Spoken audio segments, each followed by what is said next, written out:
नमस्कार, मी अश्विनी पुरी आणि तुम्ही पाहताय DS न्यूज 24।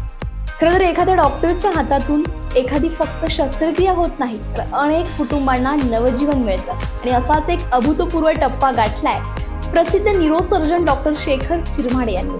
तब्बल 7,000हून अधिक यशस्वी न्यूरोसर्जरी पूर्ण करत त्यांनी वैद्यकीय क्षेत्रात एक नवा मापदंड निर्माण केला। नाशिकमधील अशोका मेडिकल हॉस्पिटल येथे या कामगिरीनिमित्त विशेष कार्यक्रम पार पडलाय। गेली 28 वर्ष या क्षेत्रात कार्यरत असलेल्या डॉक्टर चिरमाडे यांनी ब्रेन ट्यूमर, स्पाइन विकार आणि अपघातातील जटिल शस्त्रक्रिया यशस्वीरित्या हाताळल्या गेल्या। त्यापैकी 2,500हून अधिक शस्त्रक्रिया त्यांनी याच हॉस्पिटलमध्ये केलेल्या आहेत। अचूक निदान आणि अत्याधुनिक तंत्रज्ञानाच्या मदतीने अनेक रुग्णांना शस्त्रक्रियेविनाही बरे करण्यात त्यांना यश मिळालेलं आहे। रुग्णांचा विश्वास हेच आमचं बळ आहे, असं त्यांनी यावेळी आपल्या प्रतिक्रियेत सांगितले। मी doctor Shekhar Chirmade, neurosurgeon, Ashoka medical hospital. मी नाशिकमध्ये 28 वर्ष झाले प्रॅक्टिस करत आहे व आजपर्यंत मी 7,000 शस्त्रक्रियांचा टप्पा हा पार करत आहे।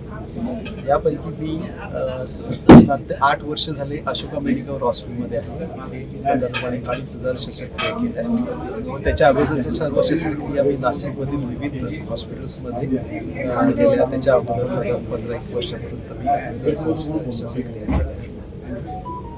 तर यामध्ये इमर्जन्सीज, हेड इंजुरीज याच्यामध्ये मी विशेष असं सांगू इच्छितो की अशोका मेडिकल हॉस्पिटलमध्ये under one roof CT scan, MRI आणि सगळे super surgery consultant, neurosurgeon, neurologist, plastic surgeon हे असल्यामुळे अंडर वन रूफ असल्यामुळे अपघातग्रस्त पेशंटला इमिजिएट ट्रीटमेंट मिळून त्याचा लवकरात लवकर इलाज होऊन त्याची सुधारण्याची शक्यता ही प्रमाणे वाढते व तसेच ICU केअर ही खूप सुंदर असं चांगली असल्यामुळे त्याचबरोबर आपल्याला फिजिओथेरपिस्ट, डायटिशियन यांचं सगळं बॅकअप असल्यामुळे पेशंटची रिकव्हरी होण्याचे चान्सेसही वाढत असतात। 7,000 शस्त्रक्रिया हा फक्त एक आकडा नाहीये, तर हजारो रुग्णांना दिलेले नवजीवन आहे आणि म्हणूनच डॉक्टर शेखर चिरमाडे यांचं नाव आजही न्यूरोसर्जरी क्षेत्रात विश्वास, कौशल्य आणि समर्पणाचं प्रतीक बनलं।